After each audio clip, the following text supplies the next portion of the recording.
Merci Anas Kazib d'être là, cheminot et candidat à l'élection présidentielle. Merci. Bon, vous regrettez de vous être présenté ou pas? Parce que c'est un truc de fou là. Vous vous rendez compte que c'est un rouleau compresseur, non? Pas du tout, au contraire, on est encore plus déterminé, ça donne encore plus de force. Vous avez reçu des pressions ou pas? J'ai reçu des pressions, j'ai reçu des menaces, j'ai au moins une cinquantaine de mails de Twitter, en fait, notamment de forcing de mon compte Twitter, de mon compte Instagram. Il n'y a pas que les menaces de mort, il y a les menaces de mort, mais il y a aussi le fait d'essayer de polluer au maximum. Vous intimidez aussi? D'intimider, d'essayer de mettre une pression sur ma famille, sur moi, etc. Enfin, Vous avez des enfants, Anas? Oui, j'ai 2 enfants, j'ai un gamin de 9 ans et un autre de 6 ans. Ça vous inquiète pour eux ou pas du tout?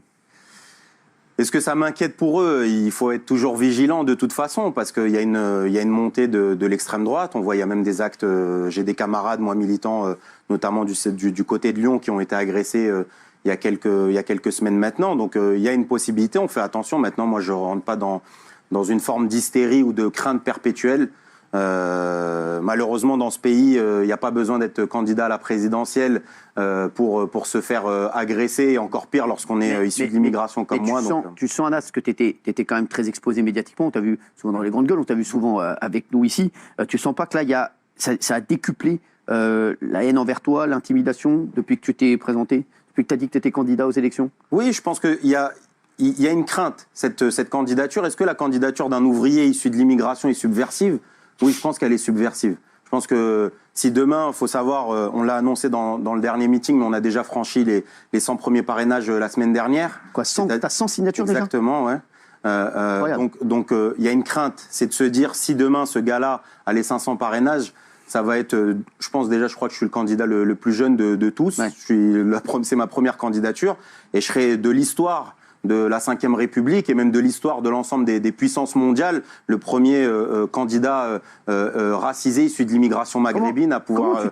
Comment tu t'es motivé? Ta femme, elle était d'accord avec toi? Elle t'a dit vas-y? Elle n'a pas eu peur? Elle t'a pas dit reste à ta place, ça va nous faire des problèmes, c'est une galère? Non, on est dans un combat. Moi, j'étais un gars qui était un abstentionniste comme tous les autres. J'avais voté, et je le dis sans avoir honte, j'avais voté Hollande au 2e tour face à Sarkozy en 2012. Parce que pour moi, dans mon imaginaire, la gauche, je suis né à Sarcelles, j'ai grandi à la Cité Rose, dans mon imaginaire, la gauche, c'était le Parti Socialiste. Mon maire, c'était DSK. Je raconte souvent, il nous distribuait des casquettes DSK à la sortie du collège. Donc, pour moi, c'était ça. Non, mais t'y croyais encore, quoi?